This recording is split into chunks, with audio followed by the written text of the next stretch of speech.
Hey, hello everyone. Welcome back to the channel. This is Praveen here. I hope you guys are extremely doing good. So guys, this will be our podcast number 2, where Aman is with us. And many of you have bombarded with me the questions like, oh, Praveen, tell me what is SRE? Praveen, tell me what is the difference between SRE and DevOps?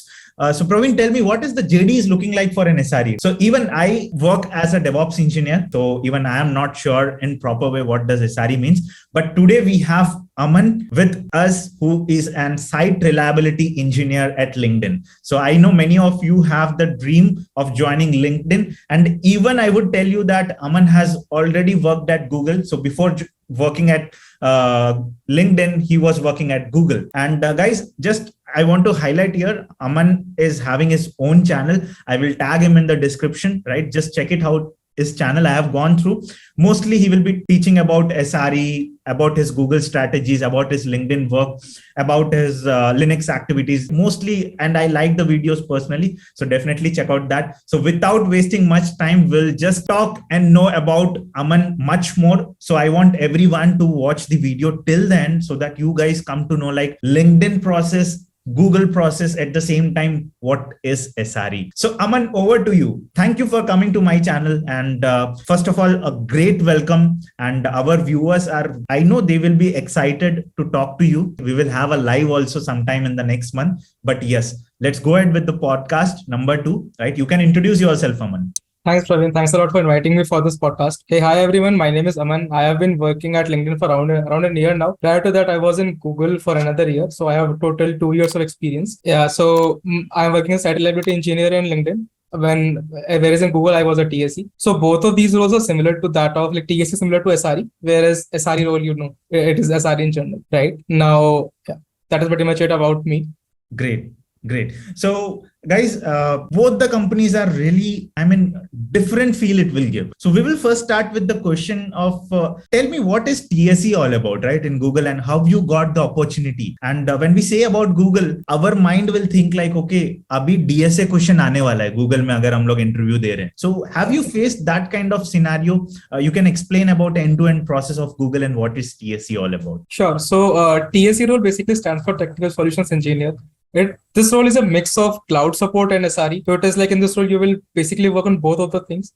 You will be like partially be working as a cloud support, where you will be handling cases from the GCP customers. Whereas in the SRE part, you can directly contribute code to the core Google products. For example, a Google Compute or other data products, networking products, and whatever you feel like, right? So basically, this role, as I said, is a mix of both of these roles. And I got this opportunity when I was in final year of my college. So it was an on-campus drive, but it is not like only Google does this on-campus drive. For this, there were many folks who joined as off-campus candidates like alongside us. So it is not limited by your one question college, I would sorry say. to interrupt. Yes. Sure. So are you from tier 3 or people call, right, Google will come to only reputed college. So which college are you from? I am from tier 3 college. Actually, it is JIIT Noida. You can categorize it tier 2 or tier 3, but it is, I think, somewhere in middle of that. So it is not like they'll only do hiring in tier 1 colleges. It is not like that. Correct. So even off campus is there. So there is no limit. You're not limited by your college by any chance. Great. Right. So TSE role is, again, as I said, a mix of both of these roles. I got this opportunity towards the end of my final year.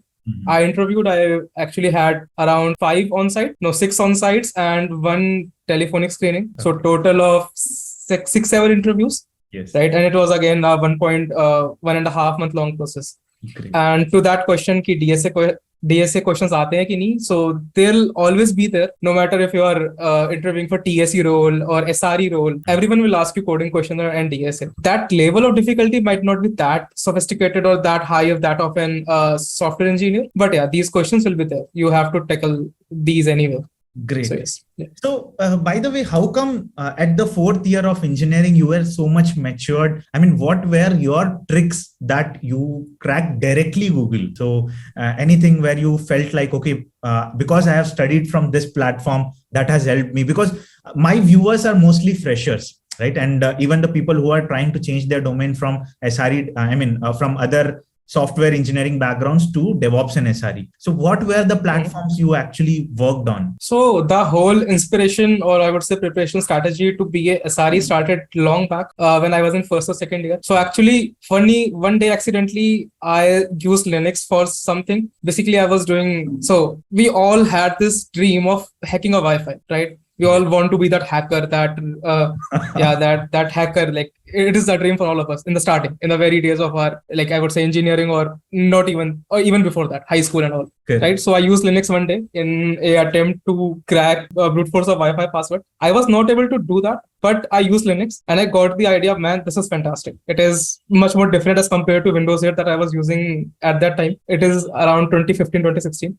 Okay. So that's when I got this whole like inspiration. I want to learn Linux. I started using it day in, day out for all of my tasks. Then some years down the line, when I was in second or in third year, I came to know that there is a role that is called SRE, or there is DevOps roles in general where they emphasize on Linux a lot. And it is a great way if you want to work hands-on on Linux. So that is when I got this inspiration. Okay, I want to make my career in this field. So I started, as I was using Linux, I started reading more about networks. I started reading more about Linux, how I can be a power user. Like, how can I use Linux for everything? Yes. Right? You try to use that terminal. Try to use it for everything you want to do. For example, you are copying data to a USB. Try to do it from your terminal. It will give you a different thrill. You understand a system like inside out. So that's how. I don't know that.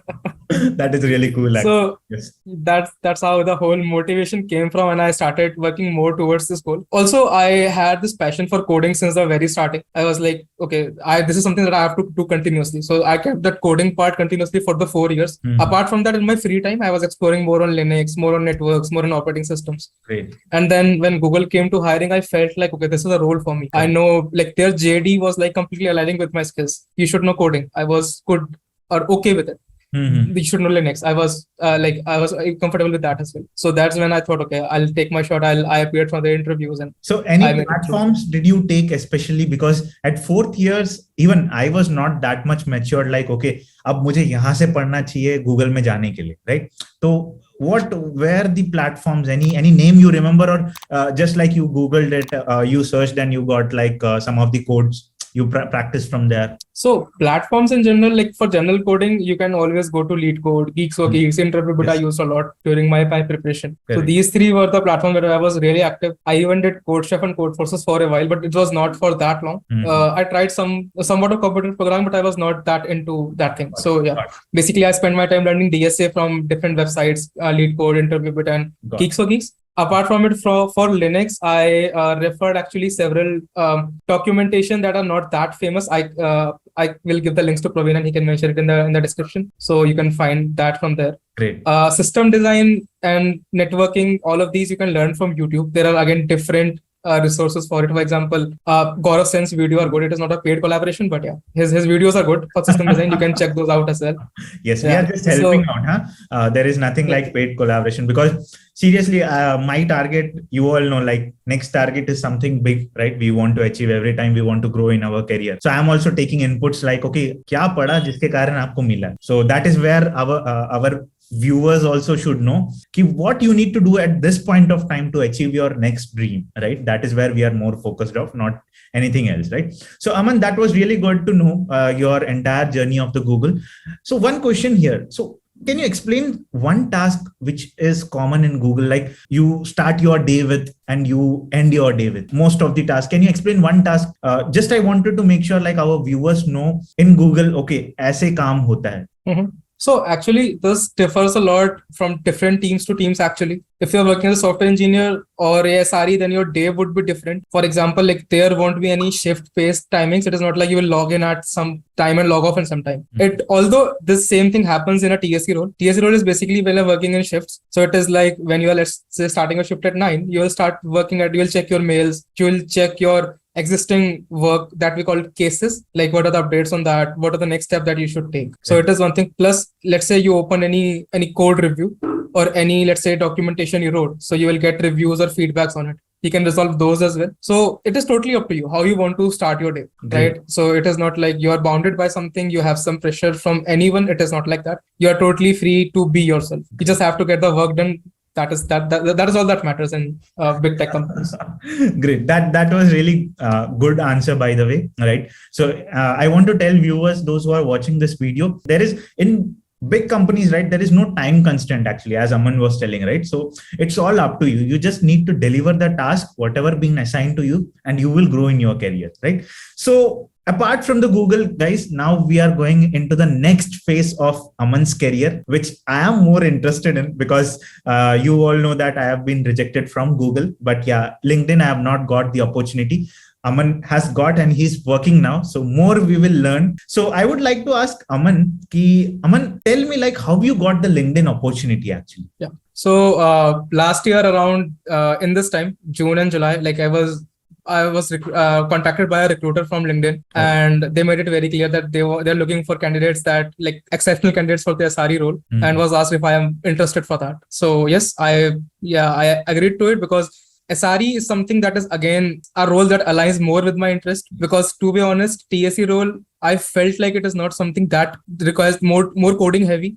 So I felt like my skills were not that properly utilized. So I thought, why not I switch to SRE role, right? So and when I got this opportunity, I agreed to it. I had so it all started with first 2 telephonic interviews. So these are like again based on systems, and one was based on coding. System round is again there will be questions like around Linux. For example, CPU is under high load, you have to troubleshoot it. Things like that were there in and also how does SSL and all of these things will work, HTTPS and all. So questions like this will be there. Apart from it, in the coding front, it is again general coding question that you can think of, string based, and all of these questions were there. You can actually solve simple implementation type questions from lead code, and medium to hard level of questions were there. Great. So after these 2 rounds, I went through 5 other rounds of interview. So here one round was based on system design. One was based on incident management. That is more like how will you handle when there is an ongoing issue with the site, right? Who will you call? What troubleshooting steps will you take? Apart from it, the other round was based on code review, where you have been given a code snippet and you have to review it. You have to find all the errors in it, all the things that are wrong with the code.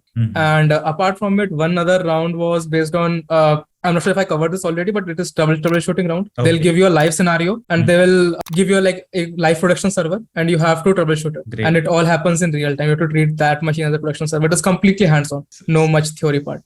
Final round was based on the host manager round that is there. Like the most companies, you will be discuss everything with your manager, and it is pretty much the discussion. Great. So guys, we have come to know some of the new rounds, right? So live production scenario round, I was literally not sure. Even I am thinking like, okay, how to handle that? Because Aman has already worked in a good organization. He got the exposure he was able to crack. But definitely we will do something on this, right? How to tackle the live production environment scenarios. Definitely that should be the point where we all should focus more. And also, Aman, so tell me, as you are telling that recruiter has approached you on LinkedIn, so whether you have made a post saying that I am available for the job, or you have just made like open to network badge on your picture, like how they have approached, that's where I am more aligned to. So I haven't put that badge on my profile that say open to work and all. I just made those settings that says like, you should be visible to recruiters. These settings are there in LinkedIn. So you should turn those on if you are looking for a opportunity. Apart from it, I did nothing special. I made no post as such. It is like my profile was well maintained. It is up to date with the description and everything. Great. So I think, it was a attraction to the recruiter, and they found it, they reached out. Correct. Great. So guys, for those who are actually telling like you guys are not getting the job opportunities, right? Definitely LinkedIn is the good platform. I mean, I'm talking about the application, not the organization, right? So application, the app LinkedIn, right? It is really good for you all to get your dream organization there, because most of the recruiters approach us with the job if you make slight changes to your profile, right? Definitely you all should know like what are the things for optimizing your LinkedIn profile. And I think Aman have done that LinkedIn profile optimization, and he got the opportunity with LinkedIn. Yes, that was really good. So Aman, tell me, because you are already working on LinkedIn, right? So let's take an example. Now I am using LinkedIn app, suppose, okay? And there are few comments. I mean, one post I have done, and there are so many comments on that post. And suddenly I'm getting like the post I'm not able to see, right? Or else that particular wall itself is down, right? Or else you tell like the REST API is down, right? So you guys come into the picture where you actually check like, okay, why this particular REST API is down, or how that works. Like, I know LinkedIn is a big platform, but it is only for our viewers to understand if this happens, how actually the SRE at LinkedIn works. Correct. So you are basically correct. So my team is the one that is handling a very critical component in the company. So even that component is there are several public blogs on it. It is what we call our NoSQL database, that is Espresso. So it is like if that database is down, pretty much the entire company is down. Okay. So if let's say something goes wrong with the database, so we have alerting in place on several different things. For example, we have alerting based on request. For example, if we dropped certain number of requests, that alert will fire, and that alert will goes to a on-call SRE. Like Yeah. in my team, it is like we do on-call on a rotational basis. Mm-hmm. For 1 week, I am on-call, then some of my other teammate will be next week, and unless that cycle completes, I'll be on-call again the next week. So things like that will happen. So when that alert fires, the alert will land in our plate. We'll just claim it. We'll go to our monitoring. We'll go to our logs. We'll try to figure out what is going wrong with the whole site. For example, there is a faulty server. So from the alerting or from the graphs, we can make sense. Okay, this server is faulty. What we'll do, we'll take it out of rotation. We'll swap it with some new server, or we will just take it offline and let the other servers handle the load. So things like that are there. So it is like whenever things go wrong, you will get an alert, you will go, you will fix it. And when let's say, so that is an immediate fix that you have done. But what happens later, we do a postmortem on the entire incident. We make a timeline. We actually dive deep. Okay, what went wrong and why it went wrong, and what we can do to prevent it next time. Correct. In order to do so, let's say there are several items. For example, we concluded after a postmortem that we want some tooling, we want some alert, so that things like that will not happen again. Or if they happen, we can mitigate it quickly. So from that, let's say we want to create a tool. That tool will also come to our plate. We will create it. SREs will do all the coding. We'll push it to production, or we will use it internally. Great. So things like that are there. So whenever there is fire, SREs are like the firefighters that will come into the picture. Correct. And anyways, guys, you all know that was really good answer, by the way. Like you guys know, like what actually is done when the incident is approached, and to the end after the incident, what you actually do, that is called postmortem, right? Aman has actually told in a very beautiful way. So definitely check out the critical issues, like in the Google or wherever you find like a website blogging. You need to know, like, okay, if an issue comes, what SRE does to mitigate that, and if that is resolved, what are the next steps to be taken in, right? So definitely check out that. And I think Aman has guided us so well, and actually I am able to get like, okay, I need to do these things in order to get into those organizations. Right now we know like how many rounds are there in LinkedIn, what are the troubleshooting activities, what needs to be read in order to crack those companies, and what actually the day in and day out tasks are there, right? So we got to know so many things, right? But still I have one more question to Aman. Yes. So Aman, tell me again the same question, whether the DSA round was there, right? You were telling DSA round was there in LinkedIn also, right? So can you give me an example of that question? Like what was that question, if you remember, or else you can just tell like, okay, these kind of scenarios are actually asked. Okay, so I can't share the exact questions because these are always under the NDA, and only also if you are interviewing somewhere, to our viewers, do not share the questions publicly ever, because you never know when the questions are under NDA. So, but if I were to give an example, questions were not that difficult. So basically, you have to know what, like for example, you are a system administrator. You're using Linux day in day out, right? And someday you want to, let's say, do a task that is finding a word, like delete all the files that have a certain word in it, right? Now you can do it manually once, you can do it manually twice, but what if you need to do it daily? You cannot do it daily, right? So in those scenarios, what you will do, you'll write a script. You'll write a script that takes that word, find all the files that has that word in it, and will delete those files, right? So this is exactly what like the SRE coding rounds are all about. You will be given scenarios like this, where you need to write a practical script that does something for you, right? So you have to make that script is actually scalable. If you're running it across thousands of servers, you should do it. The output should be consistent. It should not delete the files that are actually useful to you, right? So these pitfalls are there, like in the whole coding process, or like when you're designing a solution, you have to take care of. Right? Because every time you are dealing with this server, that is a production server. Any mistake, anything you do will directly impact your business. Great. And if that happens, that is not a good thing, right? Because that's the only thing we SREs fight for, reliability. Yes. We want to keep the site running without as less issues as possible. Yes. So that is all that matters. Yes. So guys, for all those who actually have the dilemma, right? What is SRE? What is DevOps? So I think I will end this session with one last question, right? I already told the previous one was last, but again, my mind got strike with this question. So Aman, tell me, do you actually think that SRE and DevOps are different zones, or else both are clubbed together and actually they are just called out with different names? So this question is very subjective, actually. It depends on companies. For example, in some companies, you will find DevOps role as very similar to that of an SRE. And in some companies, you will find it totally opposite. But in my perspective, I felt like no matter you call it a DevOps role or a SRE role, a good role is something that lies between development and between systems. It should not be completely towards the operational part or the systems part. It should not be completely towards the development part. There should be a good balance of both of these things. And if you're getting a good balance in a role, no matter you're calling it DevOps or SRE, it is no different. I think it is a really good role. Like, by the way, that's what an ideal SRE. Your answers are really good, by the way. Guys, see the confidence, right? I mean, the way he's answering, right? I'm really obsessed with his answers, right? And really glad to know, it depends on the organizations is what Aman is telling, because he has worked in 2 big organizations, right? So we should definitely think in that way. There is no SRE, there is no DevOps. Apply to all the opportunities comes to you, right, Aman? And then grab the better opportunity which you feel is your dream organization, right?